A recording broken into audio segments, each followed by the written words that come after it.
Ladies and gentlemen. Please make your way to your seats as the ceremony will begin shortly. Additionally, at this time, silence all cell phones and use the bathroom if needed.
and gentlemen, welcome to the Air Force Reserve Officer Training Corps Detachment 390 Fall of 2023 Commissioning Ceremony.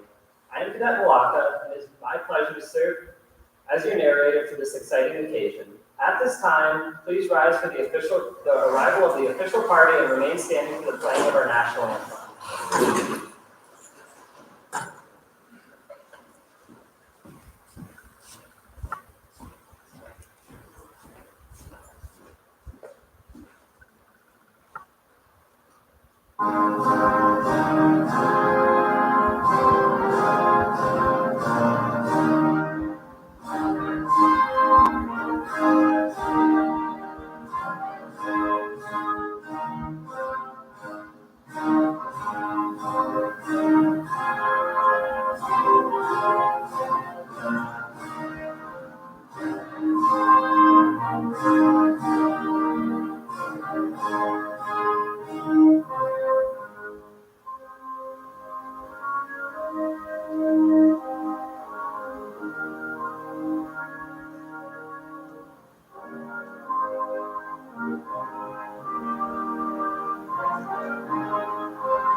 Please take your seats.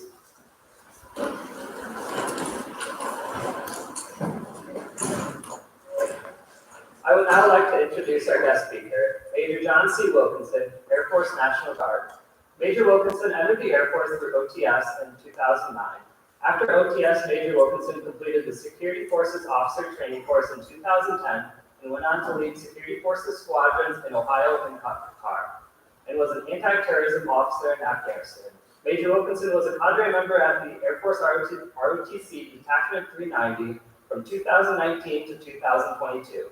He is currently the commander of the 110th Security Forces Squadron at Battle Creek Air National Guard Base. Ladies and gentlemen, Major Wilkinson.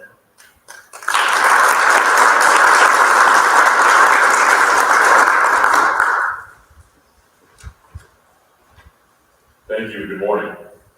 I'd like to formally welcome all of you to today's transformative and honor tradition, a day when we get to the great fortune of honoring a newly commissioned lieutenant in our Air Force. I'd like to take a moment to first welcome distinguished guests, Lieutenant Colonel Aarons, and staff, family, friends, and special recognition to any veterans in the room amongst us. Thank you for your service to this nation. As mentioned in the introduction, I'm Major John Wilkinson, the commander of the 110th Security Forces Squadron and former Detachment 390 cadre. My tenure as a cadre member alludes to my presence today, but I also proudly stand here as a career defender, humbly serving nearly 15 years in the career field that Cadet Walsh will soon be a part of. To say I'm honored to speak to you and stand amongst a future Security Force officer is an understatement of an honor. I take the invite to this podium as earnest in nature and gladly accept the opportunity to speak with fervent conviction. When I asked Cadet Walsh what he'd like me to remark on today, he asked me to focus on three main tenets of leadership: ethics, perseverance, and legacy. As I muse on these refrains, I will work to be brief, as I am tacitly aware that I alone stand in between Cadet Walsh and Second Lieutenant Walsh. But do not construe the brevity of my words absconding from their gravity. For all intents and purposes, Cadet Walsh, consider this your final ROTC lecture. First, on the importance of ethics in the military. Too often, ethics fall into a lexicon of moral ambiguity, losing its imperative construct of philosophical debate in misguided representations. Make no mistake, though, the military officer, there is no gray area in ethical leadership. Our inherent core is built upon ethical codes and action. While morals are personal and devout reverence, ethics are the codes and guideposts in which military members faithfully obey. For over 3/4 of a century, the world's greatest Air Force, our Air Force, was built and kept strong by members faithfully obeying ethical codes and orders. We have built up ethical codes that help drive commissioned officers' decisions intrinsically tied to ethical, legal, and moral orders. The shoulder boards of an officer are burdensome, and that these issued orders often bring sweat to the brow, tears to the eye, and even blood to the field. The men and women you seek to lead, David, as a defender, will douse the field of strife with their greatest efforts, even their very lives, in pursuit of following your ethical, legal, and moral orders. But don't confuse ethical leadership with one void of empathy. To succeed, you will follow the rule of order set by those who came before you, while ensuring to never forego the humanity you bestow upon your subordinates. Never forget that we alone bear the brunt, wear the scars, and drape the flags of this nation's conflict. To succeed in war and to succeed in peace, we must succeed in our ethical endeavors.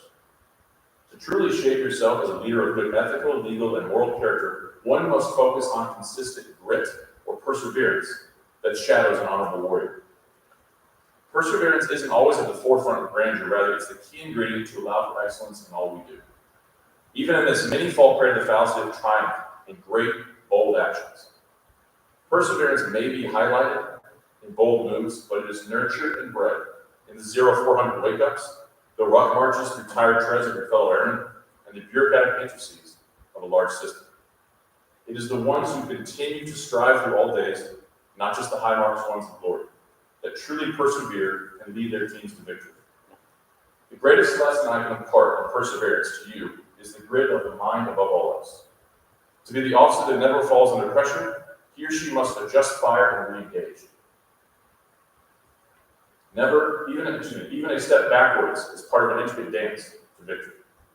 It is the continuous development of one's mind that in time exudes the confidence built through countless long days and hard-sought events, building fortitude that meets any event with conviction and fierce competitive determination. During the Battle of Marne, when Field Marshal Ferdinand Foch was under heavy arrest, his message to his superiors was an epitome of grit built through years of dedicated perseverance. In the trenches of the First World War, his words still ring true to the stoic, positive, determined mindset we need today. Under all attacks, all conditions, Field Marshal Foch replied simply, "My center is yielded, my right is retreated. Position excellent, I am attacking." And that is exactly what you must do moving forward, always be attacking. Take each day, each challenge as an opportunity to hone your grit and persevere. So in the analogical sense today, but perhaps the field of battle tomorrow, you must be forever attacking, never yielding, always persevering. And finally, a few words on legacy. No prologue can counter the integral importance of ethics and perseverance in building a legacy. The legacy you join today has been built upon the toil and strife of countless airmen, striking into the wild beyond. And to the legacy you start building today, to what that may hold is truly in your grasp. If you strive to follow ethical orders, giving out the same, while honoring your subordinates, in tandem with building perseverance and compounded interest, be it embraced hardships, you will find a legacy in your heels that most of the citizenry we humbly serve will never know. You alone have forsook the doldrums of the mundane life to reach farther, faster, and higher than any before, standing on the shared legacy of airmen. To honor their legacy and find yourself welcome to their halls of valor, you must double down the work today. You must always be attacking the adversary of the day, be it the minutiae of tying your boots on a ruck, or the fervor of determined, dedicated, and deadly adversary. You must always be attacking. Devote yourself to learning the ethics of our force. Devote yourself to espousing the grit of consistent perseverance that will build a legacy in your wake. Affix yourself to the Claymore mindset front towards enemy. Always ready, always vigilant, always attacking. That is your legacy.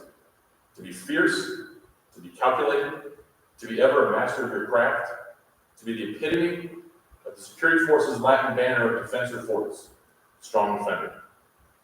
And what you will find yourself to be defending after taking the oath is greater than words can express. You will be charged with defending not only the citizenry of this great nation, but also the very ideals that bore this nation under conflict. The visage of countless patriots, now long gone, look to you to build your legacy by defending theirs. Right now, as I close out these remarks, there are thousands of airmen, security forces defenders all around this world, standing on post, defending our right to be here, to speak on such great legacies. They are eager for challenges, they are eager for motivation, they are eager for the dedicated leaders that flow from such fine institutions as these hallowed grounds. Enjoy today, David, you've earned it. But do not forget that tomorrow brings forth the greatest challenge of your life. It is your turn to lead, It is your turn to persevere. It is your turn to honor the legacy of the United States Air Force through your sweat, tears, and blood to the halls of our honor. In the symbolic sense now, and perhaps a far-off field tomorrow, it is time to always be a cadet. I am honored to serve alongside you, Lieutenant. Welcome to the team, and I'll see you on the field. Thank you.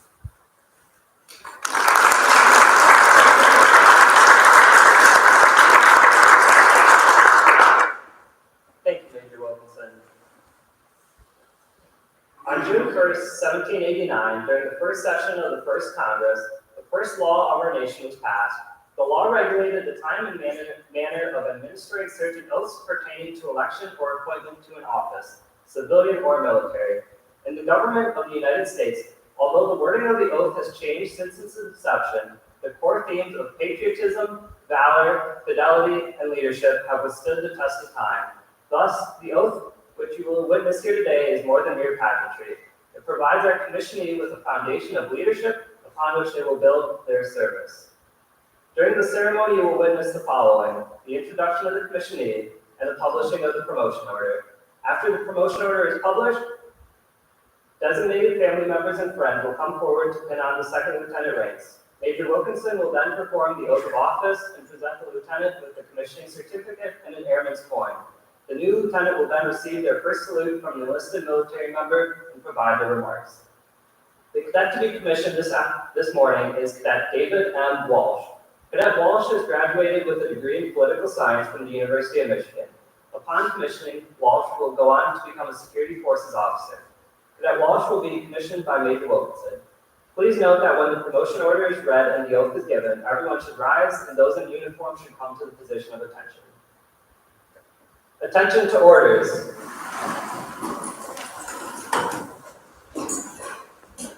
The President of the United States, acting upon the recommendation of the Secretary of the Air Force, has placed special trust and confidence in the patriotism, integrity, and abilities of Cadet David Walsh in view of these special qualities and demonstrated potential to serve in the higher grade. Cadet Walsh is promoted to the grade of Second Lieutenant, United States Air Force, effective the 15th day of December, 2023, by order of the Secretary of the Air Force. You may take your seats. His second lieutenant ranks will be put on by his parents, Walter and Gretchen Walsh.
Major Wilkinson will now administer the oath of office.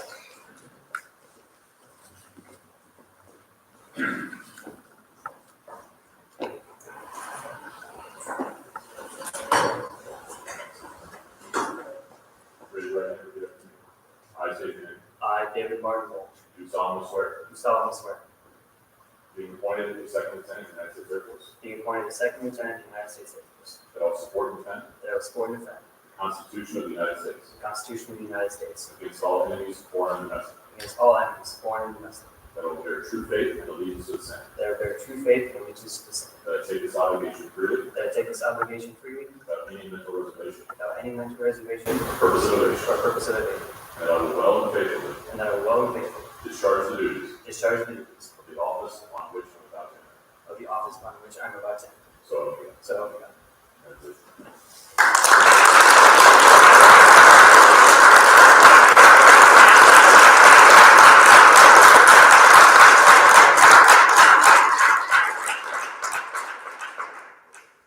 Major Wilkinson will now present Second Lieutenant Walsh with his point and certificate.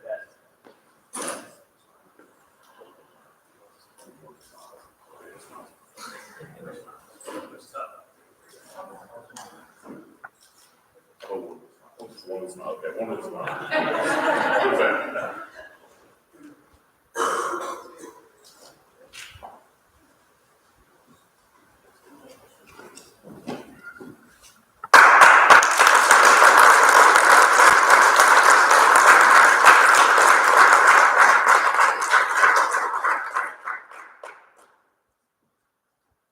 His first salute will be given by his father, retired Sergeant First Class Walter Walsh.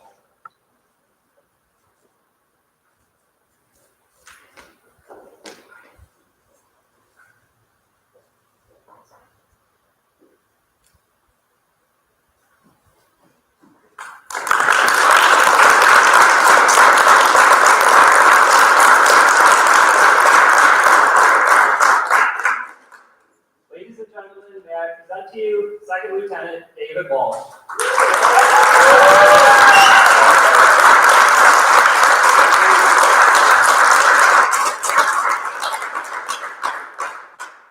At this time, Second Lieutenant Walsh will give remarks.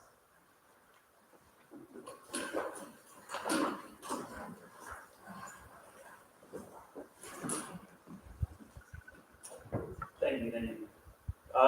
So Major Wilkinson touched on one of his points earlier that I want to get on again. A frequent question that is always asked of us is our why. Why do we serve? Why do we show up? Questions kind of like that.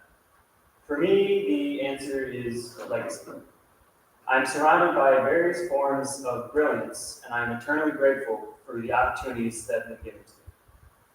The legacy of this prestigious university, one that I have had the privilege of serving. It is known around the world as a leader among research, medicine, discipline, and of course, football.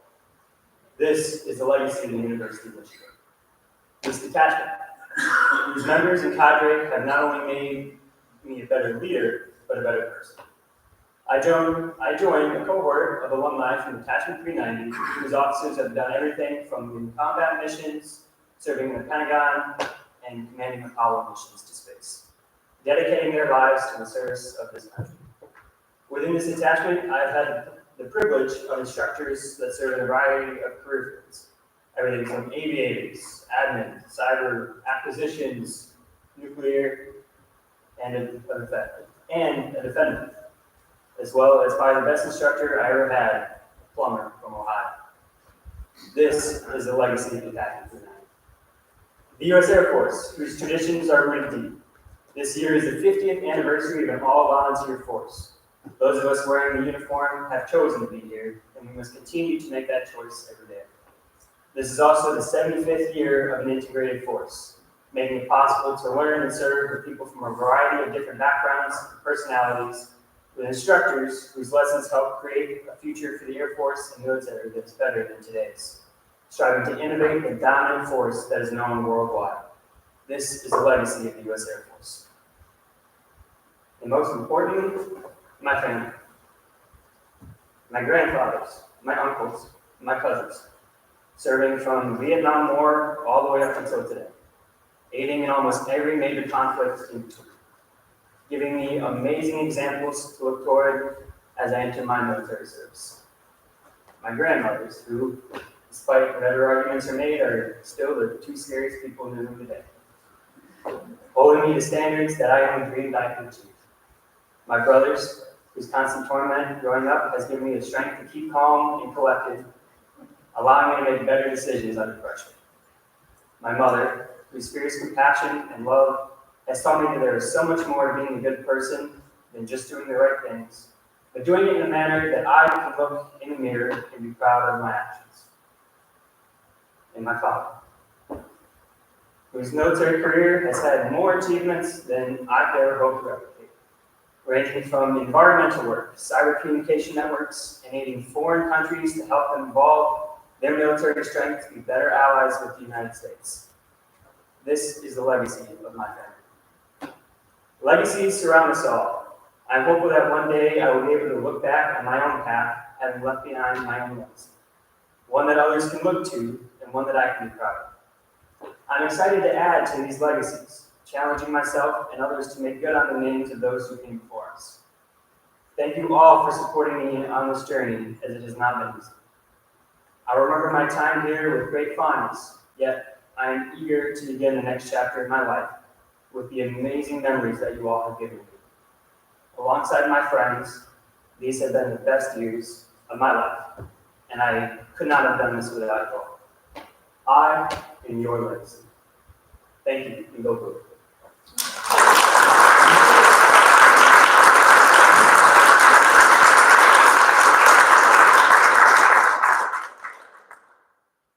At this time, I ask that you please rise for the singing of the Air Force song and the departure of the official party.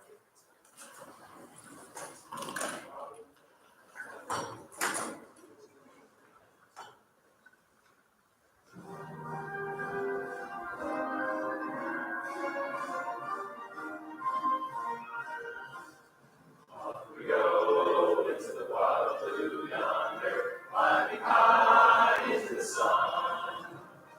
Here they come to meet our thunder, and of course, give the gun, give the gun! And we die, stopping our flames from under, off with one hell of a roar. We live in fame, but now we pledge, hey, nothing stop the U.S. Air Force.